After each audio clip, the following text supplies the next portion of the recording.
If you want to know who we are gentlemen of Japan.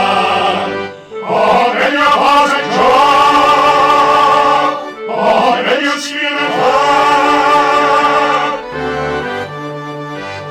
We figure in lively paint, our attitudes clear and quaint, your body is thinking change.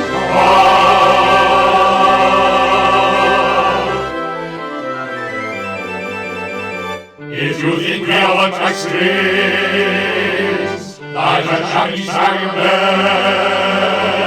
you don't understand these scenes. It is simply portrait.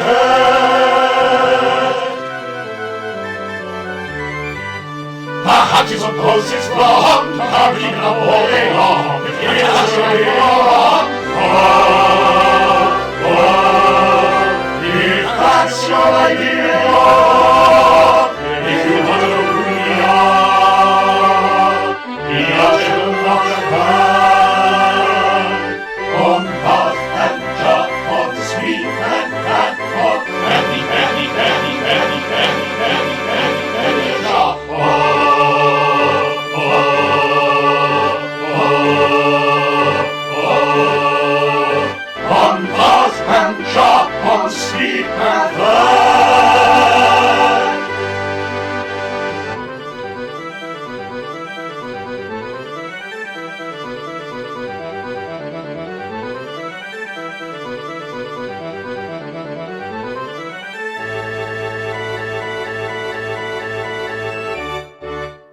gentlemen, I pray you tell me, where a gentle maiden dwelleth named Yum Yum, the ward of Ko-Ko.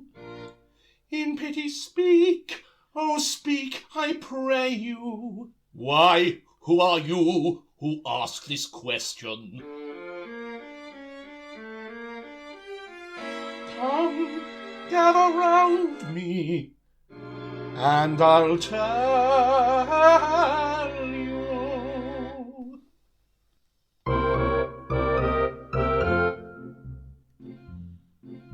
A wandering minstrel I, a thing of shreds and patches, of ballad songs and snatches, and dreamy lullaby. My catalogue is long, through every passion ranging, and to your humours changing, I tune my supple song. I tune my supple song.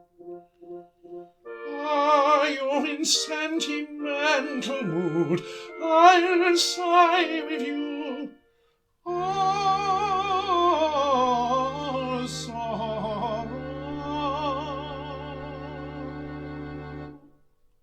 On maiden's coldness do you brood? I'll do so too. Oh, sorrow, sorrow. I'll charm your winning ears with songs of the lover's fears, while sympathetic tears my cheeks bedew. Oh, sorrow, sorrow.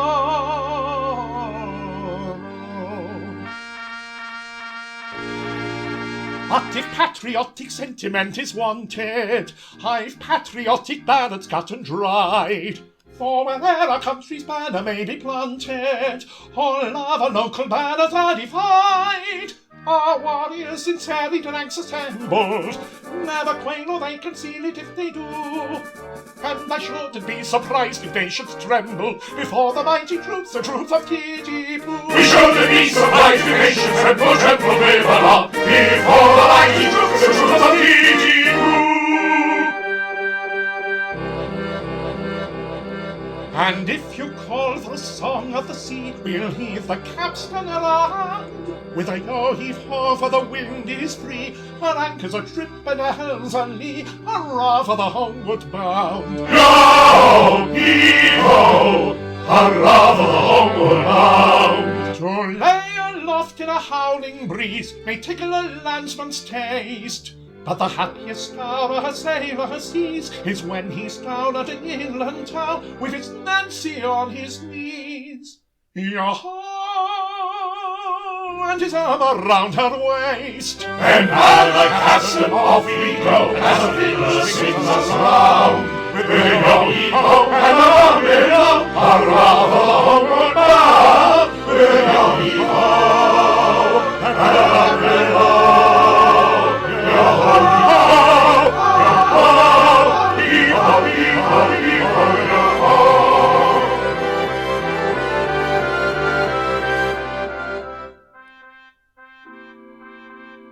Wandering minstrel I, a thing of shreds and patches, of ballad songs and snatches, and dreamy lullaby, and dreamy lullaby.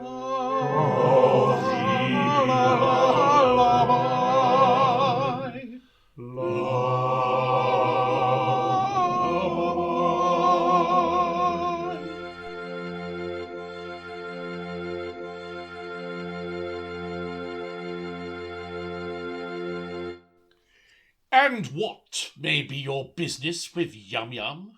I'll tell you. A year ago I was a member of the Titipu Town Band. It was my duty to take the cap round for contributions. While discharging this delicate office, I saw Yum Yum. We loved each other at once, But she was betrothed to her guardian, Ko-Ko, a cheap tailor, and I saw that my suit was hopeless. Overwhelmed with despair, I quitted the town. Judge of my delight when I heard, a month ago, that Ko-Ko had been condemned to death for flirting. I hurried back at once, in the hope of finding Yum-Yum at liberty to listen to my protestations.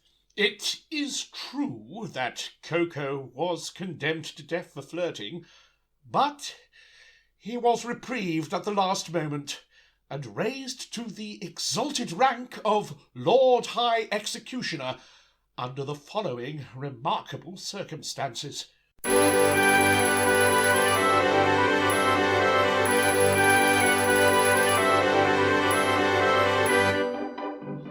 Our great Mikado, virtuous man, when he to rule our land began, resolved to try a plan whereby young men might best be steadied. So he decreed in words succinct that all who flirted, leered, or winked, unless connubially linked, should forthwith be beheaded, beheaded, beheaded,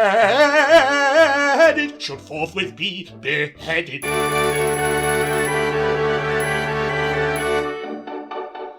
I expect you'll all agree that he was right to so decree, and I am right, and you are right, and all is right as right can be. And you are right, and we are right, and all is right, and all is right as right can be. Right as right can be.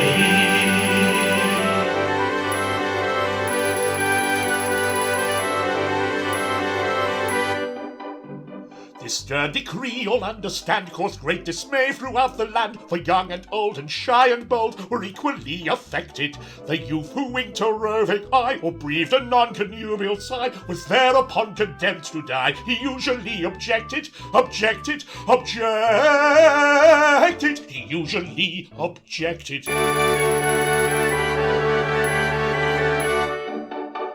And you'll allow, as I expect, that he was right to so object, and I am right, and you are right, and everything is quite correct. And you are right, and we are right, and everything is quite correct. And everything is quite correct. All is quite correct.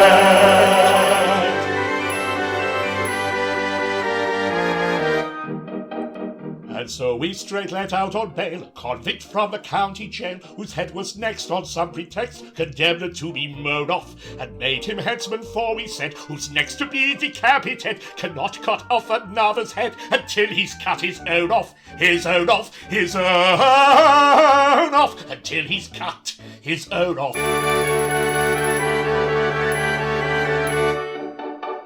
And we are right, I think you'll say, to argue in this kind of way, and I am right, and you are right, and all is right to lay. And you are right, and we are right, and all is right to lay. And I am right, and you are right, and all is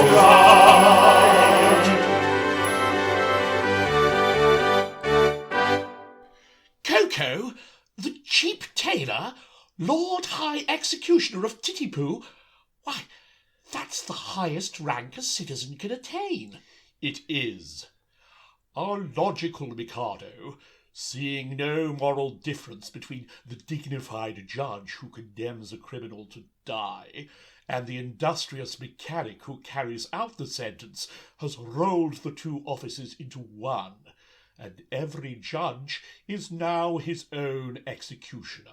But how good of you, for I see that you are a nobleman of the highest rank, to condescend to tell all this to me, a mere strolling minstrel. Don't mention it. I am, in point of fact, a particularly haughty and exclusive person of pre-Adamite ancestral descent. You will understand this when I tell you that I can trace my ancestry back to a protoplasmal primordial atomic globule. Consequently, my family pride is something inconceivable. I can't help it. I was born sneering, but I struggle hard to overcome this defect. I mortify my pride continually.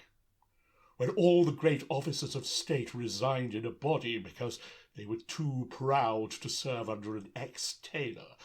Did I not unhesitatingly accept all their posts at once? And the salaries attached to them? You did. It is consequently my degrading duty to serve this upstart as First Lord of the Treasury, Lord Chief Justice, Commander-in-Chief, Lord High Admiral, Master of the Buckhounds, Groom of the Backstairs, Archbishop of Titipu, and Lord Mayor, both acting and elect, all rolled into one. And at a salary. A Pooh-Bah paid for his services. I, a salaried minion. But I do it. It revolts me, but I do it. And it does you credit. But I don't stop at that. I go and dine with middle-class people on reasonable terms. I dance at cheap suburban parties for a moderate fee. I accept refreshment at any hands, however lowly. I also retail state secrets at a very low figure. For instance, any further information about Yum Yum would come under the head of a state secret. Oh. Another insult, and I think a light one.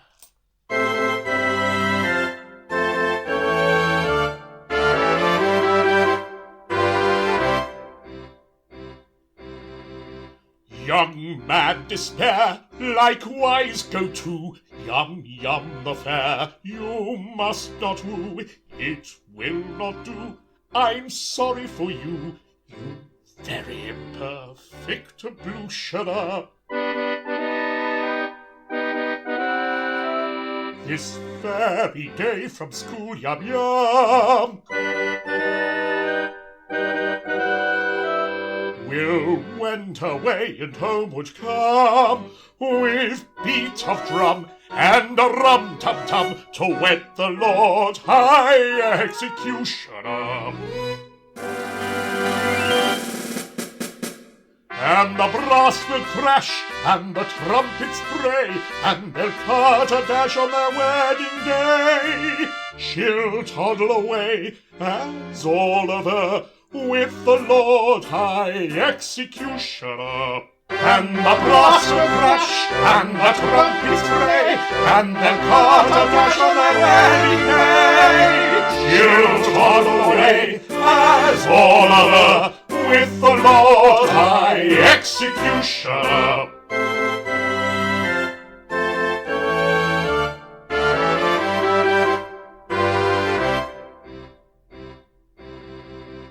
It's a hopeless case, as you may see, and in your place away I'd flee. But don't blame me, I'm sorry to be of your pleasure a diminutioner. There thou there packed extremely soon. In point of fact, this afternoon, her honeymoon with that buffoon at 7 commences, so you shun her. And the brass will crash, and the trumpets bray, and they'll cut a dash on their wedding day. She'll toddle away as Oliver, with the Lord High Executioner. And the brass will crash, and the trumpets bray, and they'll cut a dash on their wedding day. She'll toddle away as Oliver, with the Lord High Executioner.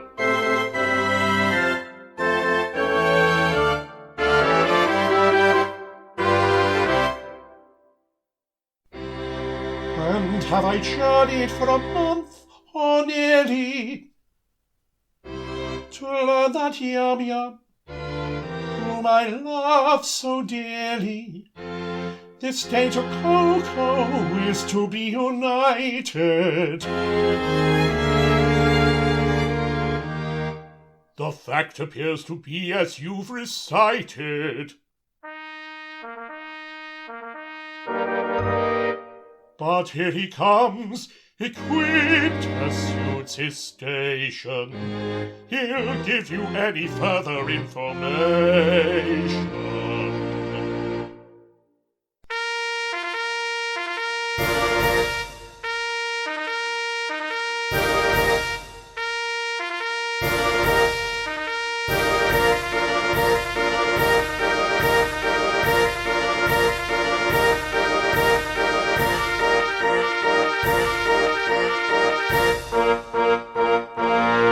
Behold the Lord High Executioner, a personage of noble rank and title, a dignified and potent officer, whose functions are particularly vital.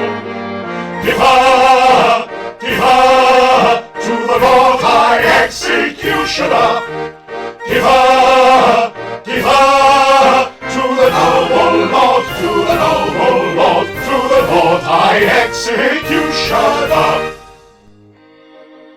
Taken from the county jail by a set of curious chances, liberated then on bail, on my own recognizances, wafted by a favouring gale, as one sometimes is in trances, to a height that few can scale, save by long and weary dances, surely never had a male, under such like circumstances, so adventurous a tale, which may rank with most romances, taken from the county jail, by a set of curious chances, surely never had a male, so adventurous a tale.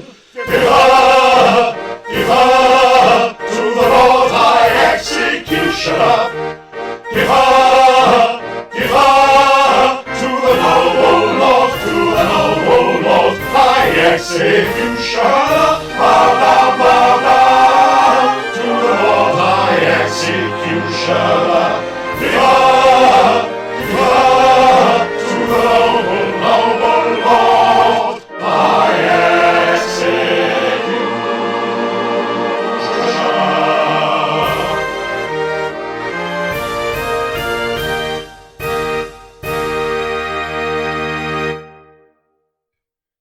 Gentlemen, I'm much touched by this reception. I can only trust that by strict attention to duty, I shall ensure a continuance of those favours which it will ever be my study to deserve. I expect my 3 beautiful wards, Yum, Peep-Bo, and Pity-Sing, in a few minutes. If you will kindly receive them with a show of abject deference, I shall feel obliged to you. I know how painful it must be to gentlemen of your rank to have to humiliate themselves before a person of my antecedents, but discipline must be observed. Pooh-Bah, it seems that the festivities in connection with my approaching marriage must last a week. I should like to do it handsomely, but I want to consult you as to the amount I ought to spend upon them. Certainly. In which of my capacities? As First Lord of the Treasury, Lord Chamberlain, Attorney General, Chancellor of the Exchequer, Privy Purse, or Private Secretary? Suppose we say as Private Secretary? Speaking as your Private Secretary, I should say that as the city will have to pay for it, don't stint yourself. Do it well. Exactly. As the city will have to pay for it. That is your advice as Private Secretary. Of course, you will understand that as Chancellor of the Exchequer, I am bound to see that due economy is observed. Oh, but you said just now, don't stitch yourself, do it well, as private secretary. And now you say that due economy must be observed, as Chancellor of the Exchequer. I see. Come over here, where the Chancellor can't hear us. Now, as my solicitor, how would you advise me to deal with this difficulty? Oh, as your solicitor, I should have no hesitation in saying, chance it. Thank you. I will. If it were not that, as Lord Chief Justice, I am bound to see that the law isn't violated. I see.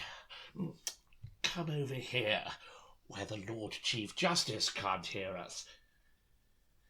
Now then, as First Lord of the Treasury.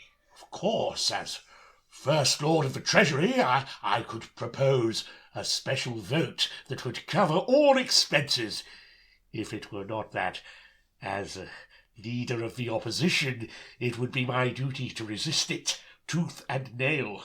Or, as Paymaster General, I could so cook the accounts that, as Lord High Auditor, I should never discover the fraud. But then, as Archbishop of Titipu, it would be my duty to denounce my dishonesty and give myself into my own custody as First Commissioner of Police. That's extremely awkward. I don't say that all these distinguished people could be squared, but it is right to tell you that they wouldn't be sufficiently degraded in their own estimation unless they are insulted with a very considerable bribe. The matter shall have my careful consideration. But my bride and her sisters approach, and any little compliment on your part, such as an abject grovel in characteristic Japanese attitude, would be esteemed a favour.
Three little maids from school are we, heard as a schoolgirl can be, filled to the brim with girlish glee. Three little maids from school with everything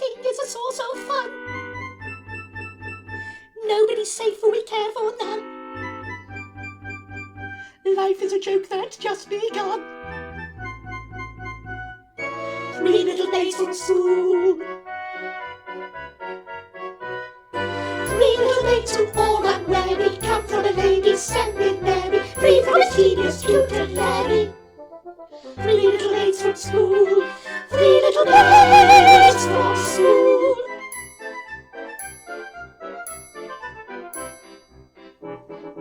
One little maid is a bright yum-yum. Two little maids in attendance come. Three little maids is a total sum. Three little maids from school. From three little maids take one away. Two little maids remain and they won't have to wait very long, they say. Three little maids from school. Three little maids from school. Three little maids who all unwary come from a lady's seminary, free from a tedious tutelary. Three little maids from school. Three little maids from school.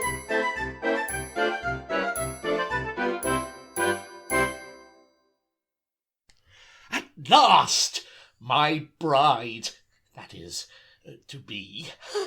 You're not going to kiss me before all these people? Well, that was the idea. It seems odd, doesn't it? It's rather peculiar. Oh, I expect it's all right. Must have a beginning, you know. Well, of course, I know nothing about these things, but I've no objection if it's usual. Oh, it's quite usual, I think, eh, Lord Chamberlain? I have known it done. Thank goodness that's over. Why, that's never you. Oh, I'm so sorry. It was never so much. You're not coming to get back anymore. Huh? I beg your pardon? Will you present me? Oh, it's so thank you. One at a time, if you please. Oh, if you please, he's the gentleman who used to play so beautifully on the Marine Parade. Yes, I think that was the name of the instrument. Sir, I have the misfortune to love your ward, Yum Yum. Oh, I know I deserve your anger. Anger? Not a bit of it, my boy. Why, I love her myself. Charming little girl, isn't she? Pretty eyes, nice hair. Taking little thing altogether. Very glad to hear my opinion backed up by a competent authority. Thank you very much. Goodbye. Take him away. I beg your pardon, but what is this? Customer come to try on? That is a tremendous swell. Oh, it's alive. Go away, little girls. Can't talk to little girls like you. Go away, there's dears. Allow me to present you Pooh-Bah. These are my three wards. The one in the middle is my bride-elect. What do you want me to do to them? Mind, I will not kiss them. No, you shan't kiss them. A little bow, a mere nothing. You needn't mean it, you know. It goes against the grain. They are not young ladies, they are younger persons. Come, make an effort. There's a good nobleman. Well, I shan't mean it.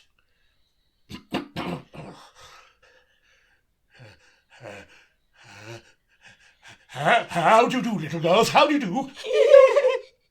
Oh, my protoplasmal ancestor. That's very good. I see nothing to laugh at. It is very painful to me to have to say, how do you do, little girls, how do you do, to young persons. I'm not in the habit of saying, how do you do, little girls, how do you do, to anybody under the rank of a stockbroker. Don't laugh at him. He can't help it. He's under treatment for it. Never mind them. They don't understand the delicacy of your position. We know how delicate it is, don't we? I should think we did. How a nobleman of your importance can do it at all is a thing I never can, never shall understand. So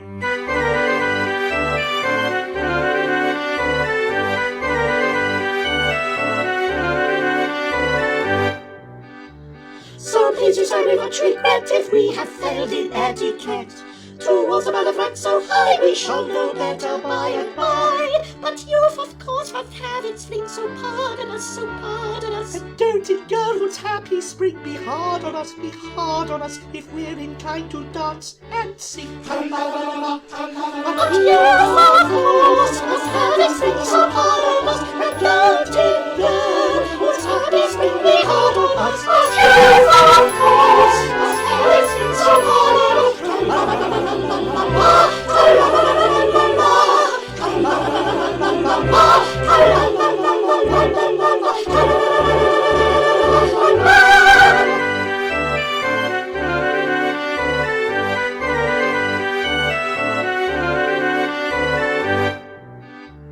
I think you ought to recollect you cannot show too much respect towards a highly titled few, but nobody does, and why should you? That youth at us should have its fling is hard on us, Our prerogative we cling, so pardon us, if we decline to dance and sing. But youth of course must have its fling, so pardon us. And don't it, girlhood's happy spring, be hard on us. Youth of course must have its fling, so pardon us.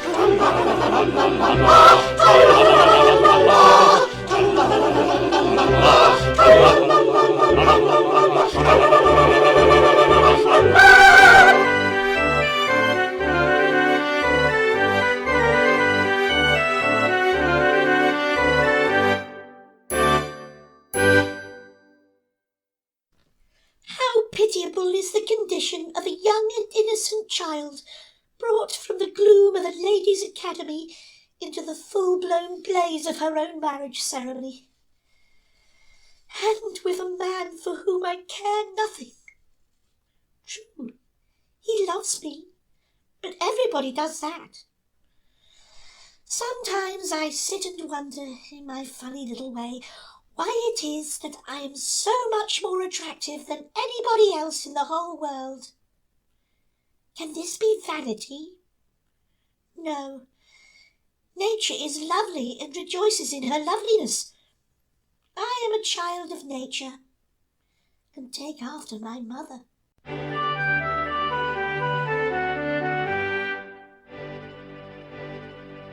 The sun whose rays are all ablaze with ever-living glory does not deny his majesty, he scorns to tell a story. He won't exclaim, I blush for shame, so kindly be indulgent. But fierce and bold in fiery gold, his glory's all effulgent. I mean to rule the earth and see the sky. We really know our earth, the sun and I. I mean to rule the earth and see the sky. We really know our worth, the sun and I.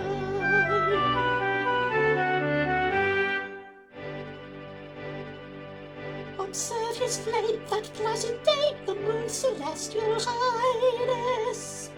There's not a trace upon her face of diffidence or shyness. She borrows light that through the night mankind may all acclaim her. And truth to tell, she lights up well, so I for one don't blame her. Ah, pray make no mistake, we are not shy, we're very wide awake, the moon and I. Ah, pray make no mistake, we are not shy, we're very wide awake, the moon and I.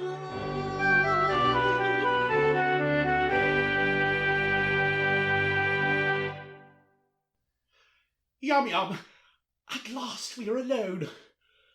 I have sought you night and day for 3 weeks in the belief that your guardian was beheaded, and I find that you are about to be married to him this afternoon. Alas, yes. But you do not love him. Alas, no. Modified rapture. But why do you not refuse him? What good would that do? He's my guardian, and he wouldn't let me marry you. But I would wait until you were of age. You forget that over here girls do not arrive at years of discretion until they are 50. True. From 17 to 49 are considered years of indiscretion.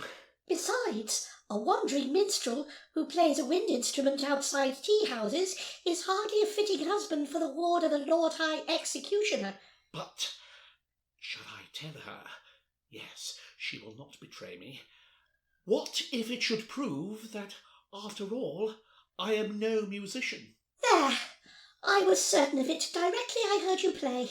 What if it should prove that I am no other than the son of His Majesty, the Mikado?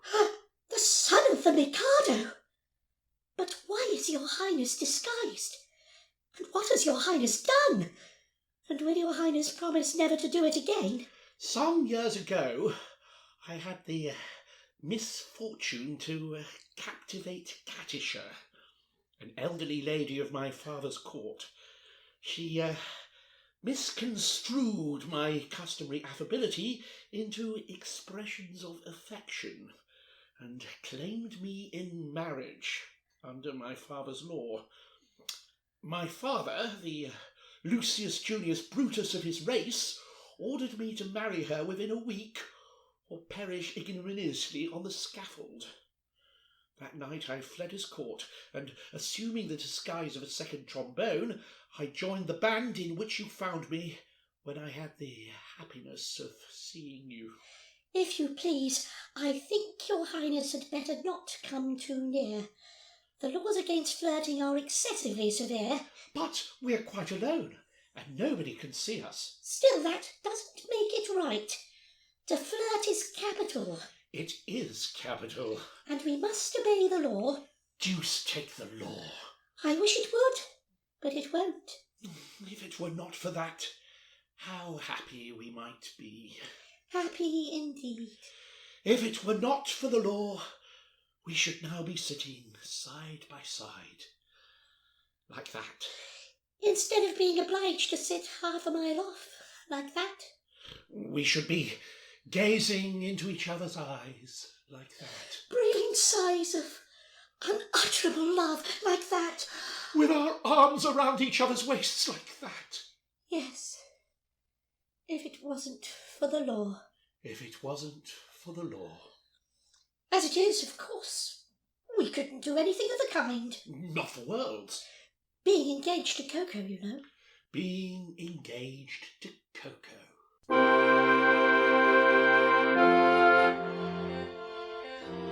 I not to Ko-Ko plighted, I would say tender tune, loved what let us be united, let us be each other's own. I would say, oh gentle stranger, press me closely to thy heart, sharing every joy and danger. Never part. We will never part. But as I do marry Ko-Ko, to express my love Confuco would distinctly be no joker, and for yarn I should get Toko. Toko. Toko. Toko. Toko. Toko. Toko. Toko. So I will say, stranger, press me closer to your heart, sharing every joy and danger. We will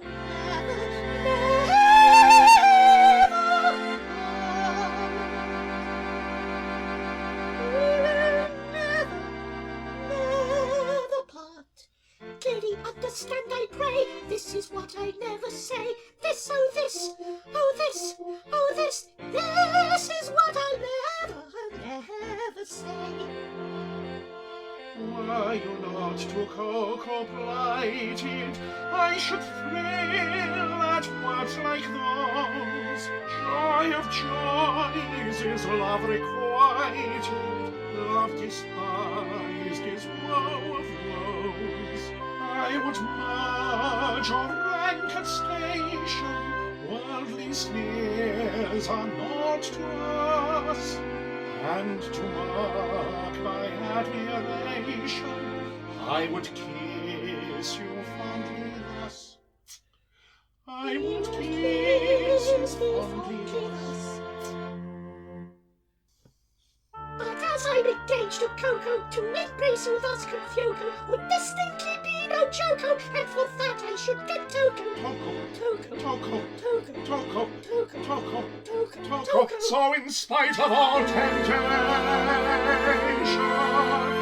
such a theme I'll not discuss, and of no consideration will I kiss you fondly thus. Will I kiss you fondly thus. Let me make it clear to you, this is what I'll never do.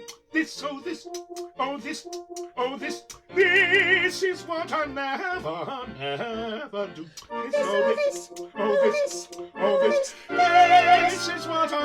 do. I'll never do.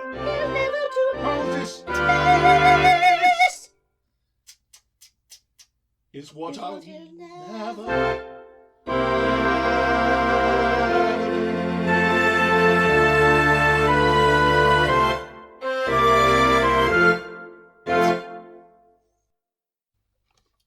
There she goes. To think how entirely my future happiness is wrapped up in that little parcel. Really, it hardly seems worthwhile. Oh, matrimony. Now then, what is it? Can't you see I'm soliloquizing? You have interrupted an apostrophe, sir. I am the bearer of a letter from His Majesty, the Mikado. A letter from the Mikado? What in the world can he have to say to me? Ah, here it is at last.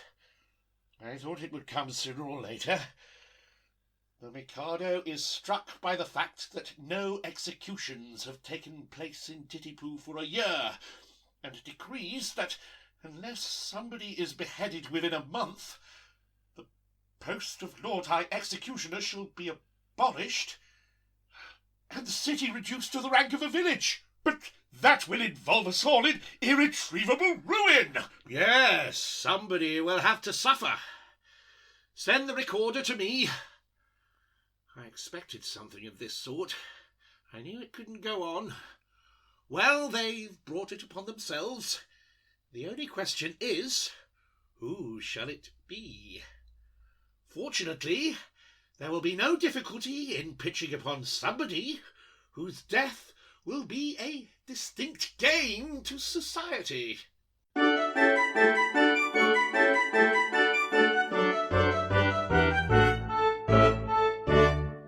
As it seems to be essential that a victim must be found, I've got a little list of society offenders who might well be underground and who never would be missed. There's some pestilential nuisances who write for autographs, or people who have flabby hands and irritating laughs, or children who are up in dates and floor you with them flat, or persons who on shaking hands shake hands with you like that, and all third persons who on spoiling tete-a-tetes insist. Then none of them be missed. He's got 'em on the list, and then none of them be missed. Well, none of them be missed. There's all those who make their judgments based on colour, creed or race, and they're woke antagonists. I've got 'em on the list. And the people who smoke cigarettes and puff 'em in your face, they never would be missed. Then the idiot who praises with enthusiastic tone all centuries but this and every country but his own, and that chap who lives at number 10 and dresses like a guy, and who doesn't go to parties, and who never tells a lie, and that singular anomaly, his former strategist. I don't think he'd be missed. I'm sure he'd not be missed. He's got him on the list, and I don't think he'll be missed. I'm sure he'll not be missed. That irritating snooper who just now is rather rife, the political journalist, I've got her on the list. All funny fellows, comic men and clowns in public life, then none of them be missed, then none of them be missed. An apologetic statesman of a compromising kind, such as, what do you call him, Thingamy-Bob, and likewise, never mind. And what's his name, and also, you know who.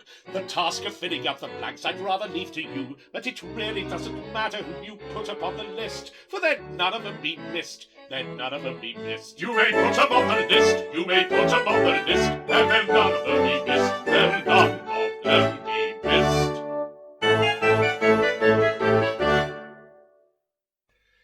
Yes, there is no help for it. I shall have to execute somebody at once. The only question is, who shall it be? Well, it seems unkind to say so, but as you're already under sentence of death for flirting, everything seems to point to you. To me? What are you talking about? I can't execute myself. Why not? Why not? Because, in the first place, self-decapitation is an extremely difficult, not to say dangerous, thing to attempt. In the second, it's suicide, and suicide is a capital offence. That is so, no doubt. We might reserve that point. True, it could be argued 6 months hence, before the full court. Besides, I don't see how a man can cut off his own head. A man might try, even if you only succeeded in cutting it half off. That would be something. It would be taken as an earnest of your desire to comply with the imperial will. No, pardon me, but there I am adamant. As official headsman, my reputation is at stake, and I can't consent to embark on a professional operation unless I see my way to a successful result. This professional conscientiousness is highly creditable to you, but it places us in a very awkward position. My good sir, the awkwardness of your position is grace itself, compared with that of a man engaged in the act of cutting off his own head. I'm afraid that unless you could obtain a substitute... substitute? Oh, certainly. Nothing easier. Pooh-Bah, I appoint you Lord High Substitute. I should be delighted. Such an appointment would realize my fondest dreams. But no, at any sacrifice, I must set bounds to my insatiable ambition.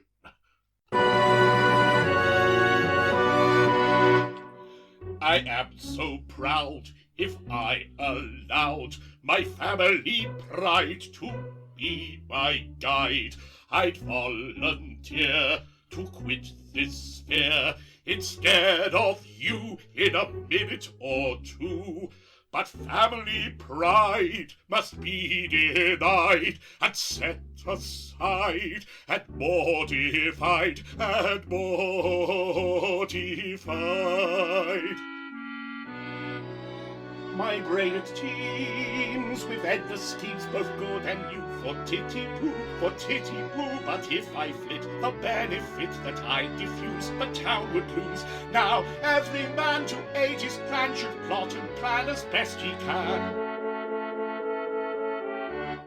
I heard one day a gentleman say that criminals who are cut in two can hardly feel the fatal steel, and so are slain without much pain. If this is true, it's jolly for you, your courage screw to bid us adieu. I am so proud. My brain of tears with endless family and rhymes to a country I feel I fall and it's I slain without much care. Now every town to aid his country to plan as best he can. And so, although I'm ready to go, yet recollect 'twere disrespect that I neglect to thus effect this aim direct. So I object. And so, although I wish to go, and greatly pine to brightly shine and take the line of a hero fine with grief combined, I must decline. And go and show both friend and foe how much you dare. I'm quite aware it's your affair, yet I declare I take your share, but I don't much care. I must. So I object your share, but I don't. So I object your share, but I don't. So I object your share, but I don't. So I object. So I object. So I object. To cities on a site in a dull dark dock, in a pestilential prison with a lifelong lock, awaiting the sensation of a short, sharp shock from a cheap and chippy chopper on a big black block. To cities on a site in a dull dark dock, in a pestilential prison with a lifelong lock, awaiting the sensation of a short, sharp shock from a cheap and chippy chopper on a big black block. A dull dark dock, a lifelong lock, a short, sharp shock, a big black block. To cities on a site in a pestilential prison and awaiting the sensation of a cheap and chippy chopper on a big black block.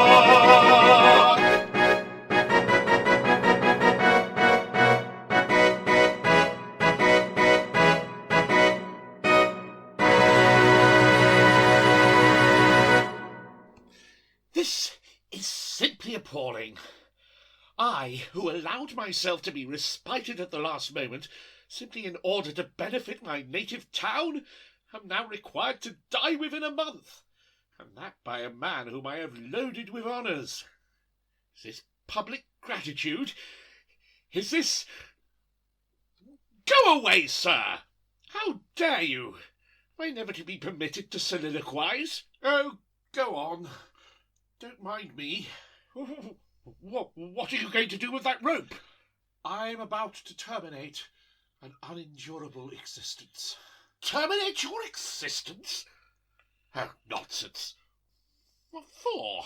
Because you are going to marry the girl I adore. And you suppose that I'm likely to stand quietly by while you deliberately take your life? Please yourself.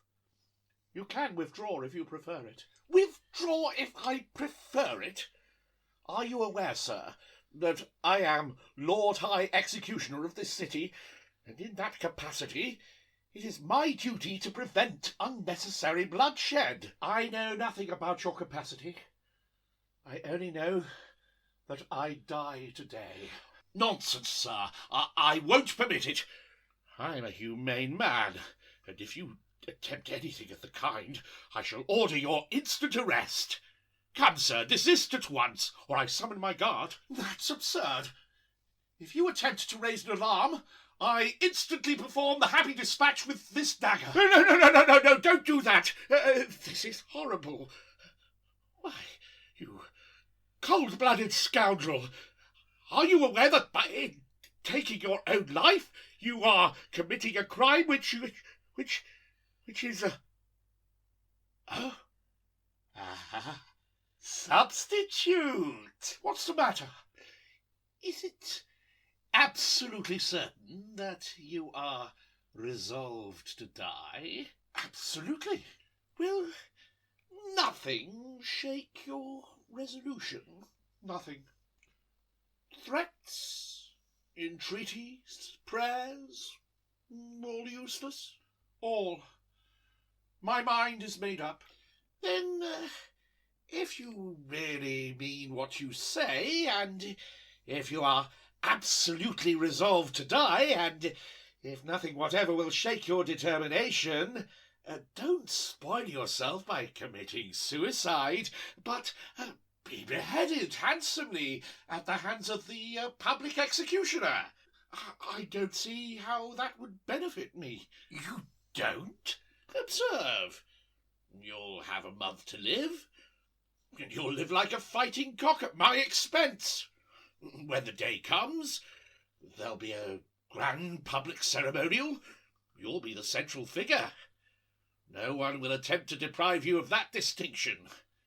There'll be procession, bands, dead march, bells tolling, all the girls in tears, Yum distracted. Then, when it's all over, general rejoicings and display of fireworks in the evening.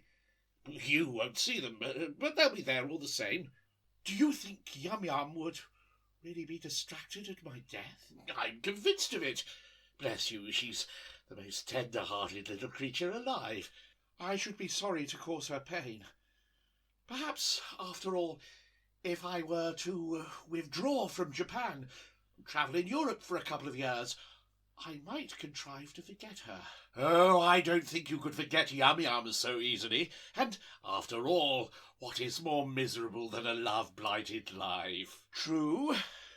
Life without Yum, why, it seems absurd. And yet there are a good many people in the world who have to endure it. Poor devils, yes. You're quite right not to be of their number. I won't be of their number. Noble fellow. I'll tell you how we'll manage it. Let me marry Yum tomorrow, and in a month you may behead me. No. I draw the line at Yum. Very good. If you can draw the line, so can I. Stop! Listen one moment. Be reasonable. How can I consent to your marrying Yum if I'm going to marry her myself? My good friend, she'll be a widow in a month, and you could marry her then. That's true, of course. I quite see that. But, dear me, my position during the next month will be most unpleasant. Most unpleasant indeed. Not half so unpleasant as my position at the end of it. But, dear me, well, I agree. After all, it's only putting off my wedding for a month. But you won't prejudice her against me, will you? You see, I've educated her to be my wife. She's been taught to regard me as a wise and good man. Now, I shouldn't like her views on that point disturbed. Trust me, she shall never learn the truth from me.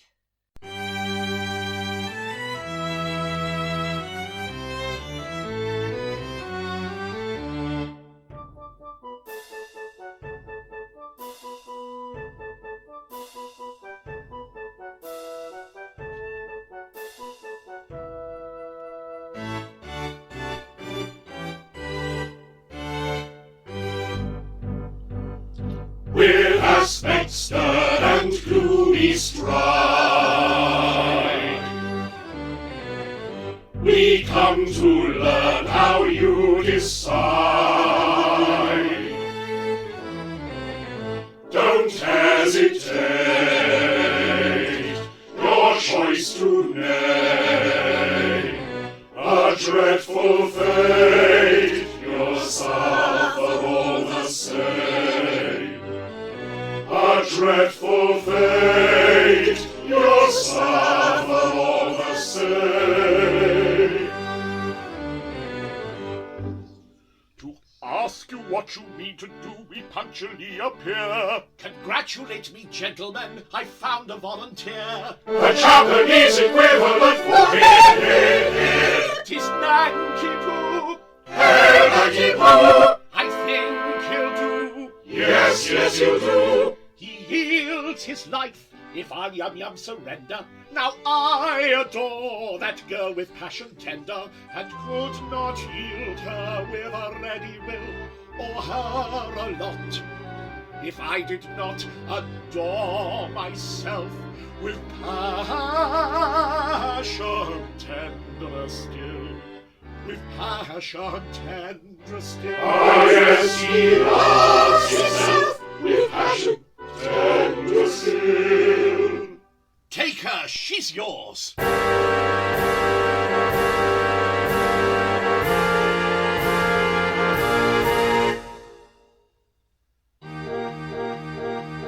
The threatened cloud has passed away. Brightly dawns on worthy day. Though the night may come too soon. Not a month of afternoon. Then let the throng of Georgia pass with loving song. And let the throng of Georgia merry dance, with laughing song and merry dance, with laughing song.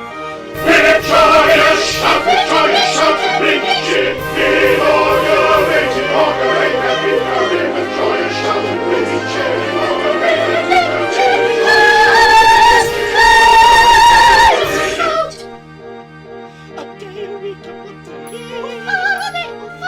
life's eventide comes much too soon.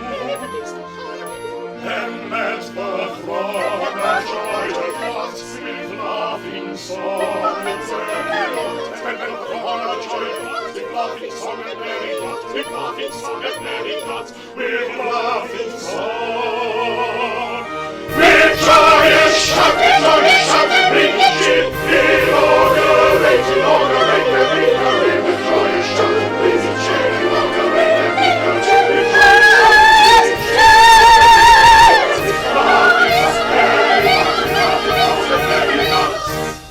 As in a month you've got to die, if Ko-Ko tells us true. 'Twere empty compliment to cry, long life to Nanky Poo. But as 1 month you have to live as fellow citizen, this toast with 3 times 3 will give long life.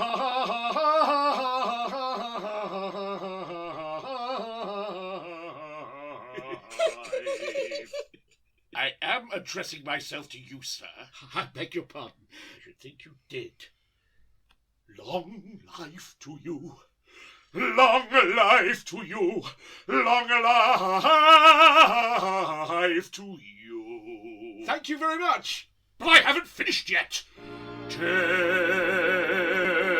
then. May all good fortune prosper you. May you have and riches. May all good fortune prosper you. May you have and riches. May you succeed in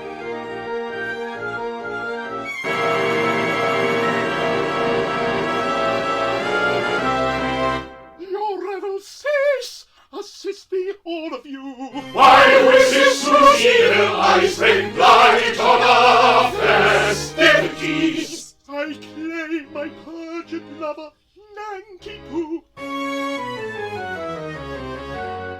Oh, fool to shun delights that never cloy. Go leave thy Yankee work undone. Come back, oh shadow fool, come back to joy. Away, away, ill-favoured one. 'Tis Katisha, the maid of whom I told you. No, you shall not go. These arms shall thus enfold you. O fool that fleest my hallowed joys, O blind that seest no equipoise, O rash that judgeth from half the whole, O base that grudgest love's lightest dole, thy heart and mind, O fool, O blind, give me my place, O rash, O base, thy heart and mind, give me my place, O fool, O blind, O rash, O base, thy heart and mind, give me my place. If she's thy bride, restore her place, O fool, O blind, O rash, O base. Big cheek that rulest where wisdom serves, bright eye that foolest heroic nerves, those lips that scornest knowledge and years, smooth tongue that warmest to rightly hears, thy doom is nigh, pink cheek, bright eye, thy knell is rung, rose lip, smooth tongue, thy doom is nigh, thy knell is rung, pink cheek, bright eye, rose lip, smooth tongue, thy doom is nigh, thy knell is rung. If true tale thy knell is rung, pink cheek, bright eye, rose lip, smooth tongue. If true her tale thy knell is rung, if true her tale thy knell is rung, thy knell is rung.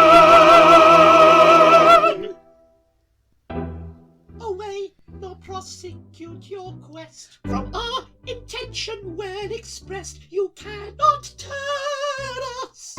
The state of your connubial views towards the person you accuse does not concern us. For he's going to marry Yum Yum. Yum Yum. Your anger pray merry, for all will be merry. I think you had better succumb. Come. And join our expressions of glee. On this subject I pray you be dumb. Dum. You'll find there are many who'll wed for a penny. The word for your guidance is mum. Mum. There's lots of good fish in the sea. On this subject we pray you be dum. We think you had better succumb. You'll find there are many who wed for a penny, There are lots of good fish in the sea. There's lots of good fish in the sea. There's lots of good fish in the sea. There's lots of good fish in the sea, in the sea, in the sea, in the sea, in the sea.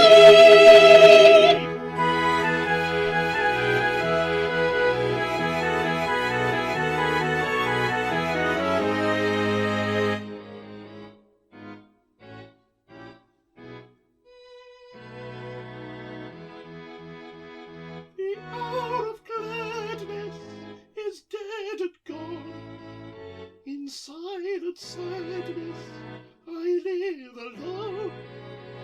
The hope I cherish, all lifeless lies, and all has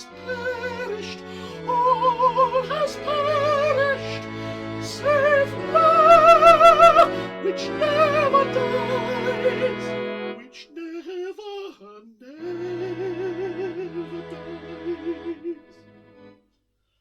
O faithless one, this insult you shall rue. In vain for mercy, on your knees you'll sue. I'll tear the mask from your disguising. Now comes the blow. Prepare yourself for new surprising. How foil my foe? No minstrel he, despite bravado. Aha! I know. He is the son of your In vain you interrupt with this tornado. He is the only son of your I'll spoil your gay Gambardo. He is the son of your son of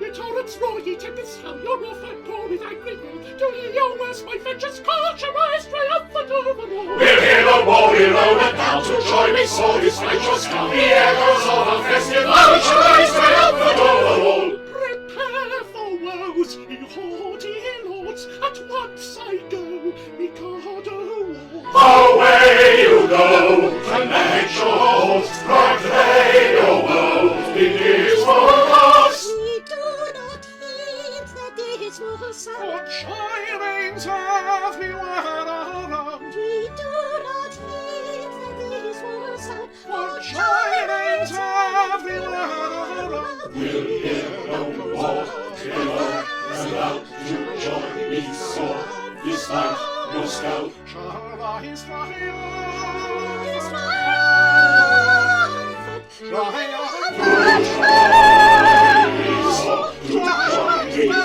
Despite no sound. My walls in vengeance shall be tried. We will take the dismal for joy everywhere. We will take the dismal for joy everywhere. We do not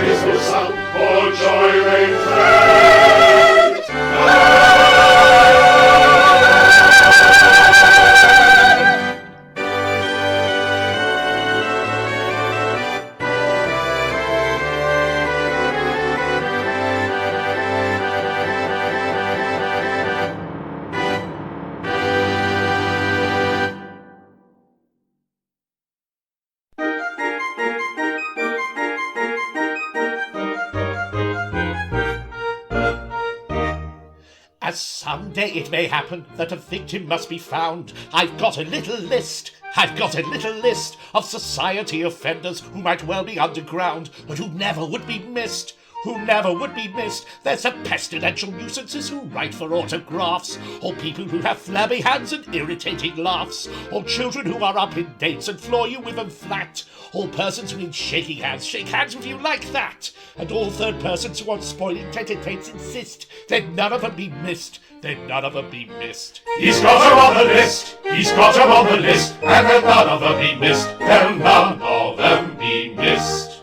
There's all those who make their judgments based on colour, creed or race, and they're woke antagonists. I've got 'em on the list. And the people who smoke cigarettes and puff 'em in your face, they never would be missed. Then the idiot who praises with enthusiastic tones all centuries but this and every country but his own, and that chap who lives at number 10 and dresses like a guy, and who doesn't go to parties and who never tells a lie, and that singular anomaly, his former strategist. I don't think he'd be missed. I'm sure he'd not be missed. He's got him on the list, and I don't think he'll be missed. I'm sure he'll not be missed.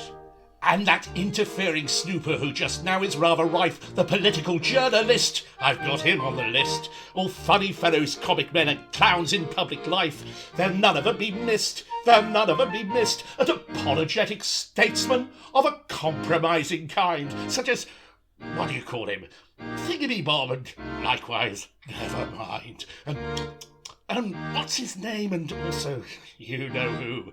The task of filling up the blanks I'd rather leave to you, but it really doesn't matter whom you put upon the list, for they'd none of them be missed. You may put 'em on the list, and then none of them be missed.